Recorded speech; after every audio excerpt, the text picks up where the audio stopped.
Vous savez, il y a un grand principe en France, Une règle constitutionnelle que tout le monde oublie toujours, qui s'appelle la séparation des pouvoirs. La séparation des pouvoirs, c'est quoi? Le pouvoir législatif, l'exécutif et le judiciaire. Ils sont complémentaires mais doivent être séparés un max Objectif, aboutir à l'équilibre des différents pouvoirs. pour qu'aucun des trois n'abuse de son pouvoir. Dans les faits, les pouvoirs ne sont pas si séparés que ça. Sur la séparation des pouvoirs, une Oui. information ce matin qui m'a interpellé, Emmanuel Macron appelle 2 parlementaires auprès de lui comme conseillers politiques. L'eurodéputé Stéphane Séjourné, le député Thierry Solaire. Alors ils vont être bénévoles, mais ils auront un bureau. Là on parle de séparation des pouvoirs. Quelle est votre réaction? Est-ce que vous avez un commentaire sur ces nominations, le fait que des parlementaires soient appelés auprès du président de la République pour le Mais conseiller? quel rapport avec la séparation des pouvoirs? Je vous prie de m'excuser. Vous pensez que le président de la République ne travaille pas avec des parlementaires? Mais je travaille, moi, avec des parlementaires. Je travaille avec Madame Braun-Pivet pour la préparation de la proposition de loi qui renforce les mesures contre. Et que vous travaillez le avec elle en terrorisme. tant que... Je travaille. Pardon, Éric Dupond-Moretti, j'entends ce que vous dites, mais le fait que vous travaillez, que vous échangez avec une parlementaire dans le cadre de ses fonctions parlementaires, ne faites pas semblant de ne pas comprendre. Ce n'est pas la même chose que de nommer quelqu'un conseiller politique. Non, mais vous avez besoin de faux procès en permanence. Vous ne voyez pas de différence entre Laissez-moi travailler répondre. avec des parlementaires qui sont parlementaires, qui viennent en tant que parlementaires, et le fait que des parlementaires soient nommés conseillers politiques. Pour vous, il n'y a pas de différence. Non, pour moi, il n'y a pas de différence. Vous savez, il y a un grand principe en France que tout le monde oublie toujours, c'est le principe de la séparation des pouvoirs. Que le pouvoir exécutif, le président de la République, le gouvernement ne se mêlent pas de la vie parlementaire.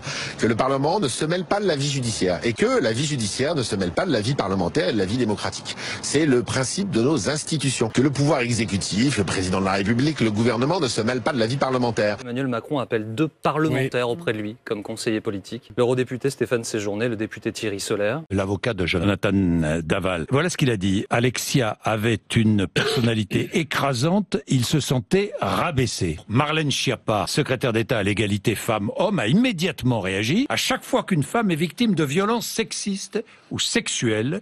Et ici, d'un féminicide, on trouve des raisons qui justifieraient le fait que cette femme ait été victime.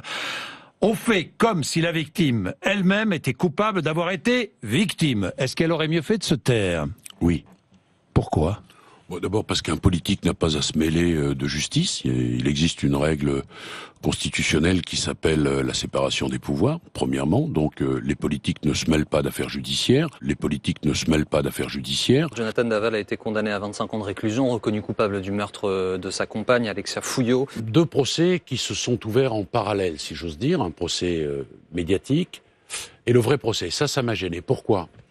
Ça m'a gêné parce que le président de la cour d'assises fixe un calendrier. Et je trouve qu'il n'est pas tout à fait normal que des jurés, et moi je ne pense qu'à eux, aient eu connaissance d'un certain nombre d'éléments avant que la cour d'assises les examine. Ça me dérange. Les politiques ne se mêlent pas d'affaires judiciaires. Un politique n'a pas à se mêler de justice. Il existe une règle constitutionnelle qui s'appelle la séparation des pouvoirs.